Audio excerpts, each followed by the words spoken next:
મારા વાલા પ્રિયો, ઈશુના નામમાં હું તમને શુભેચ્છા પાઠવું છું. તમે કેમ છો? સારા છો ને? આ જગ્યા કેવી દેખાય છે? સરસ છે ને? શું તે કોઈ ગામ જેવું લાગી રહ્યું નથી?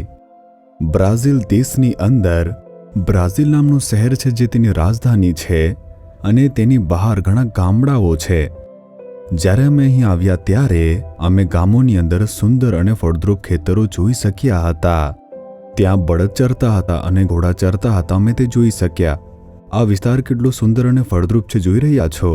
પરમેશ્વરે તેમને આ સુંદર પશુઓથી આશીર્વાદિત કર્યા છે. આપણે તે જોઈ શકીએ છીએ. સારું, પ્રભુએ આજે પણ તમને શું વચન આપ્યું છે, શું તમે તે જાણો છો? આજે તમારી સમસ્યા દેવું હોઈ શકે. ઘણા દેવાની સમસ્યામાં ડૂબેલા છે. દેવું દેવું અને દેવું. તમારા બધા જ પૈસા તે વ્યાજમાં ખર્ચાઈ જતા હોય છે. તમારી ઘણા પ્રકારની લોન હોઈ શકે છે, જેમ કે હોમ લોન છે, કાર લોન છે, અથવા તો બાઇક લોન છે. લગ્નની લોન હોઈ શકે છે, અથવા તો હોસ્પિટલના ખર્ચાની કોઈ લોન હોઈ શકે છે. કેટલાક પર તો કોઈ કારણ વગર જ કોઈકને કોઈક દેવું હશે. તેમનો ઉધાર લેવાની અને ખર્ચ કરવાની એક ખોટી આદત જીવનમાં બેસી ગઈ હશે. તેઓ પાપી બાબતો માટે ખર્ચ કરવા માટે ઉધાર પણ લેતા હોય છે. તમે કોઈક અથવા બીજા કારણોસર દેવાની સમસ્યામાં ફસાયા હશો. તમે તેમાંથી બહાર નીકળી શકતા નથી. એક પીડા છે. યહોવા તમને શું વચન આપે છે, શું તમે તે જાણો છો? પુનર્નિયમ 15 અધ્યાય તેની 6ઠી કલમની અંદર તને આપેલા વચન પ્રમાણે યહોવા તારા ઈશ્વર તને આશીર્વાદ આપશે અને તું ઘણી દેશ જાતિઓનો લેણદાર થશે, પણ તું દેવાદાર થશે નહીં. તમે ઘણા દેશોને ઉધાર આપશો પણ ઉધાર લેશો નહીં. આ પ્રભુનો આશીર્વાદ છે અને વચન છે.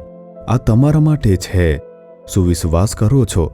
શું તમે ખરેખર આ દિવસોમાં કોઈ દેવા વગર રહી શકો છો? આમ વિચારો છો? શું ઉધાર લીધા વગર પણ જીવવું શક્ય છે? આમ પૂછો છો તો હા, શક્ય છે.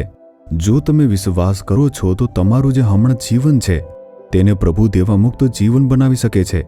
મેં પ્રભુના ઘણા બાળકોને કોઈ પણ દેવા વગર જીવતા જોયા છે. તેથી પહેલા તમારે ઉધાર લેવાની આદત બંધ કરવી પડશે. હું હવે ઉધાર લઈશ નહીં આમ કહો. ઉધાર લેવાની આદત હશે તો શું થશે જાણો છો? તમે પ્રભુમાં જે વિશ્વાસ રાખ્યો છે ગુમાવી દેશો. જરૂરિયાત આવતાની સાથે જ તમે વિચારશો અમને ઉધાર કોણ આપશે, અને તમે સાહુકારની શોધમાં જશો. તમે પરમેશ્વરને શોધવાને બદલે માણસને શોધશો. તેના કારણે તમારો વિશ્વાસ પ્રભુથી દૂર થઈ જશે. તે તમારા જીવનમાં આશીર્વાદના અભાવનું એક મહત્વપૂર્ણ કારણ બનશે. જો તમે ઉધાર ન લેવાનું નક્કી કરો તો તમે શું કરશો? જો કંઈ જરૂરિયાત આવે છે ત્યારે તમે પ્રભુ તરફ જોશો. તમે પ્રભુ પર આધાર રાખશો અને કહેશો કે પ્રભુ તમે મારી જરૂરિયાત પૂરી કરો, અને પ્રભુ તે વિશ્વાસનું સન્માન કરશે. બીજું છે, તમે બિનજરૂરી ખર્ચા કરશો નહીં. જ્યારે પ્રભુ પાસે જરૂરિયાત પૂરી કરવા કહેશો અને ઉધાર લેશો નહીં, તમે કોઈ પણ બિનજરૂરી ખર્ચા વિના પ્રામાણિક જીવન જીવશો. તમને દેવા મુક્ત જીવનની જરૂર છે અને આ જ વચન પ્રભુ તમને આપી રહ્યા છે. મેં મારી સેવા કાર્ય યાત્રામાં ઘણા લોકોને જોયા છે જે બિલકુલ પણ ઉધાર લેતા નથી અને પ્રભુને વળગી રહે છે. તેવા ઘણા લોકોને મેં જોયા છે. પ્રભુ તમારા માટે કરશે, તમને દેવા મુક્ત જીવન આપશે. આજે સંકલ્પ કરો. તમે અત્યાર સુધી જેટલું પણ ઉધાર લીધું છે તેની એક મોટી યાદી બનાવી લો. કેટલું પાછું આપવાનું છે, કઈ બેંકને આપવાનું છે, કઈ વ્યક્તિને પાછું ચૂકવવાનું છે, તેને પ્રભુ સમક્ષ રાખો. પ્રાર્થના કરો, પ્રભુ મને આ બધા દેવા ચૂકવવામાં મદદ કરો. મારા માટે આ બધા દેવા બંધ કરવાનો માર્ગ ખોલો. મારા માટે ચમત્કાર કરો. આવી રીતે પ્રાર્થના કરો. પ્રભુ તમારા દેવા બંધ કરવાનો એક માર્ગ ખોલશે. તમારા દેવા ચૂકવ્યા પછી તમારે સંકલ્પ કરવો જોઈએ, હું હવે ઉધાર લઈશ નહીં. જે પણ જરૂર પડશે તે માટે હું પ્રભુ તરફ જોઈશ. આવો સંકલ્પ કરો અને તમે પ્રભુને ચમત્કાર કરતા જોશો. શું વિશ્વાસ કરો છો? જેમણે આપણા માટે વધસ્તંભ પર પોતાનું બલિદાન આપ્યું તે આપણા દેવાની સમસ્યા બદલશે ને?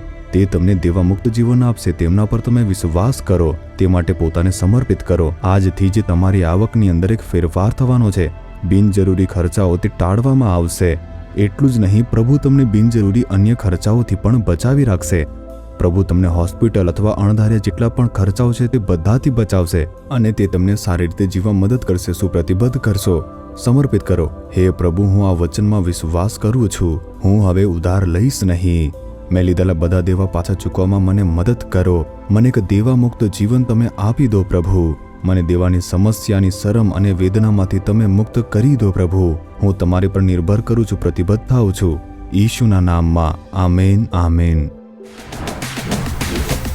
જીસસ રીડીમ્સ ગુજરાતી યુટ્યુબ ચેનલને સબસ્ક્રાઇબ કરો. દરેક નવા કાર્યક્રમની માહિતી મેળવવા માટે બેલ આઇકન પર ક્લિક કરો.